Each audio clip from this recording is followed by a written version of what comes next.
Nas colinas ondulantes de Canaã, onde o sol beijava a terra com um calor dourado, vivia um jovem chamado José. Ele não era um menino comum.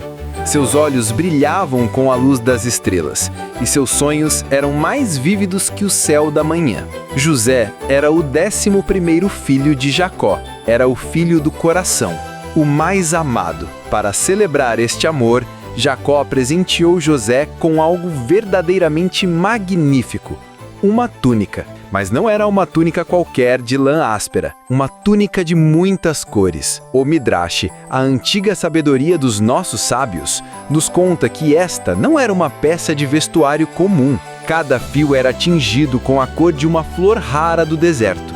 Cada remendo era bordado com a imagem de uma estrela distante. Alguns dizem que a túnica tinha as cores do arco-íris, um sinal da promessa de Deus, e que as mangas compridas e ricas em detalhes significavam que José estava destinado à realeza e não ao trabalho pesado dos campos. Ele corria pelos campos um borrão de safira, rubi e esmeralda, e seus irmãos, que pastoreavam os rebanhos sob o sol escaldante, sentiam uma pontada de ciúme amargo em seus corações. Vejam, lá vai o mestre dos sonhos com seu manto real. Nosso pai o ama mais do que a todos nós juntos. O ciúme dos irmãos se aprofundou quando José começou a compartilhar seus sonhos.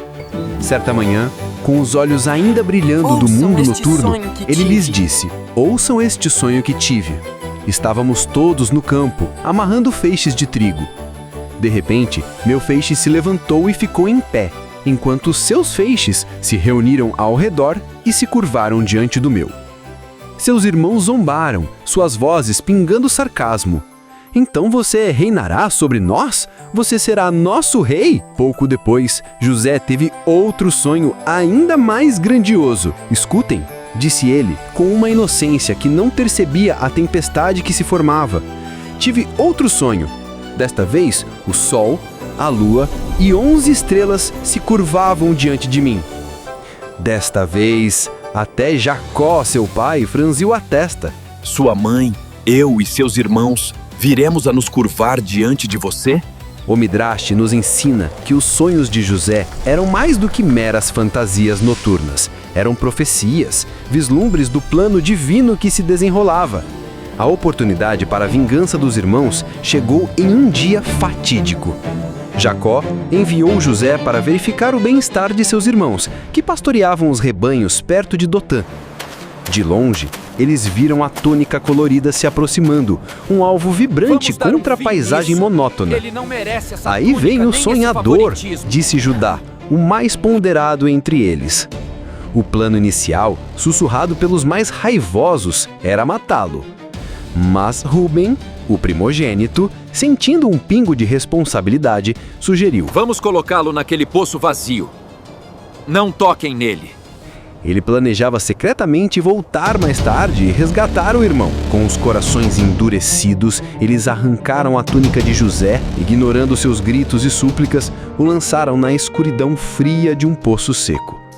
O Midrash conta que, mesmo no fundo do poço, a presença de Deus estava com José. Ele não estava totalmente sozinho. Cobras e escorpiões que habitavam o local foram milagrosamente contidos, e uma luz suave o impedia de ser consumido pelo desespero absoluto. Enquanto comiam, uma caravana de ismaelitas, comerciantes que viajavam para o Egito, apareceu no horizonte. Foi então que Judá, buscando um mal menor, propôs: "Que proveito teremos em matar nosso irmão? Vamos vendê-lo aos ismaelitas." E assim, por 20 moedas de prata, o preço de um escravo, José foi vendido. A túnica, agora manchada com o sangue de um cabrito, foi levada de volta a Jacó, que chorou amargamente, acreditando que seu amado filho havia sido devorado por uma besta selvagem. No Egito, uma terra de deuses estranhos e pirâmides imponentes, a sorte de José começou a mudar. Comprado por Potifar, o capitão da guarda do faraó, José rapidamente provou seu valor. O Midrash explica que tudo que José tocava prosperava. A bênção de Deus estava sobre ele de forma tão visível que Potifar lhe confiou toda a sua casa. No entanto, a beleza e sabedoria de José também atraíram a atenção indesejada da esposa de Potifar.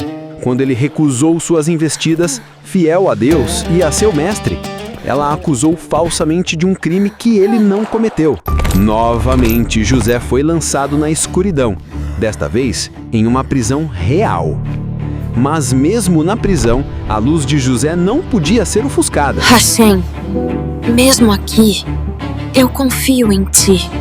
Ele interpretou os sonhos do copeiro e do padeiro do faraó, e suas previsões se cumpriram exatamente como ele disse. 2 anos se passaram e José parecia esquecido. Até que o próprio faraó teve sonhos perturbadores.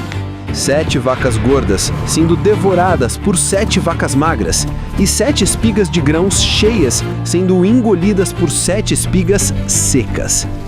Nenhum dos magos do Egito conseguiu decifrar os enigmas. Foi então que o copeiro se lembrou do jovem hebreu na prisão.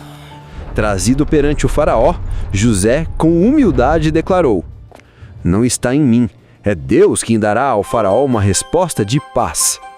Ele então interpretou sonhos como 7 anos de fartura abundante, seguidos por 7 anos de fome avassaladora. Ele não só interpretou, mas também ofereceu um plano sábio: armazenar o excedente de grãos durante os anos de fartura para sustentar a nação durante a fome. Impressionado com sua sabedoria divina, o faraó declarou: "De hoje em diante, você será meu ajudante mais importante." Naquele dia, José, o escravo hebreu, foi elevado à posição de segundo homem mais poderoso do Egito. Ele recebeu um anel de sineto, vestes de linho fino e um colar de ouro.